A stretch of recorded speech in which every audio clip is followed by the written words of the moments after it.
Thank you and good morning everyone. I know in last 3 days you have been hearing a lot of discussion on what are the various models, various institutions that have developed in last few years the way of disseminating information to the farmers. I basically belong to an International Agriculture Research Institute, and I'm trained as an economist. So my role becomes to see the various models, the investments into the infrastructure, the various knowledge, the contents, the think tanks coming together to deliver information, how useful that information had been to the farmers, what are the constraints the farmer is facing, and how can we as economists can give back our feedback to the innovators, to the policymakers to develop that system to a level that can be sustainable, that can be usable, and that can really help our farmers to bring out rural prosperity. That's what we are talking about in this session. As a backdrop, when we talk about rural prosperity, we're basically talking about a population living in the rural areas, mostly of which are dependent on agriculture. But largely when we're talking about delivering information, we are talking not about the people who are landless, but we're talking about people who have access to land. And therefore our content is basically divided, is targeting to improve productivity of the farmers, to improve the yields, to improve the productivity so that their total income realization improves, or we want to bring down the cost of production of the farmers so that the overall cost comes down and the benefits or the income or the profits that they get in the end improves. But various literatures have shown, and it has been a fact, that productivity growth in the Indian context as well as in the context of many of the developing countries have been deficit because there is a deficit of not only availability of good inputs, but also there's a deficit of the physical infrastructure, there's shortcoming in the products and the services required by the farmers, and there's always a lacuna in the policy framework. Policy framework is something which we cannot handle through the kind of discussions we are having over here, but there's lots that can go into the framework which can help the development of the policy. Overall, there's a huge information asymmetry. Asymmetry is also in terms of the knowledge gap, but the asymmetry is also between the large and the small. The larger farmers, the larger fishermen are obviously able to have better access to information, whereas the smaller ones are left behind. And on the overall note, 80% of our farming community is small fishermen and small farmers community.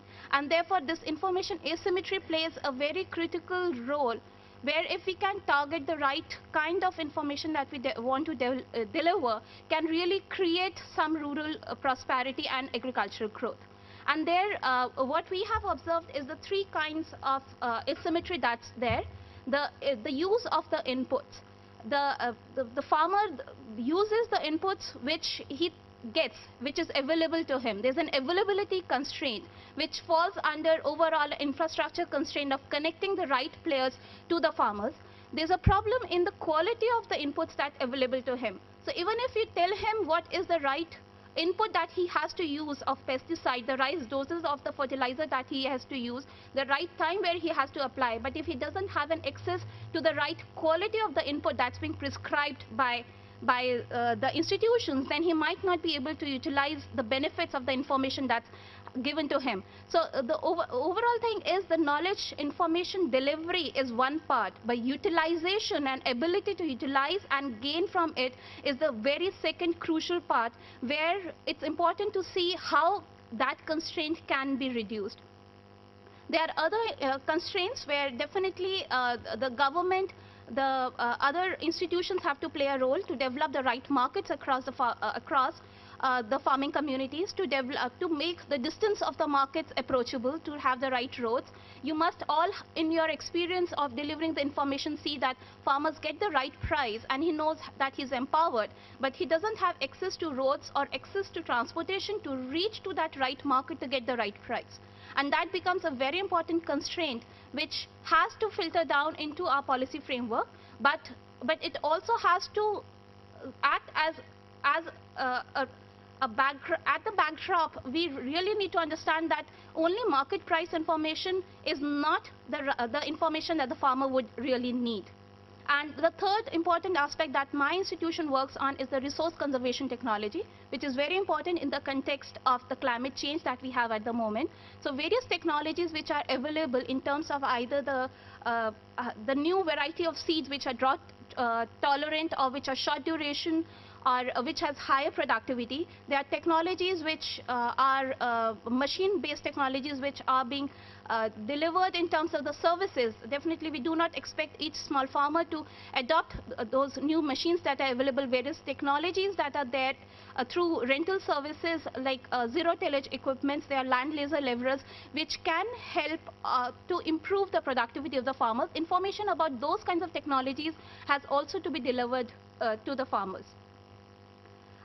Definitely we all agree that modern ICT, where mobile phones is one of the most important parts, is helping to bridge the information gap, and we believe that this mode can help to diffuse, better diffusion of the technologies. It can create awareness for better adoption of these technologies at a very early stage, and it can also influence the behavior pattern of a lot of the farmers who want to move out from the traditional mode, or who will have to move out from the traditional mode of agriculture to a different kind of agriculture, which is a necessity in the changing climate scenarios, and the availability of the new kinds of infrastructures or the new kinds of facilities that are available now to the farming community.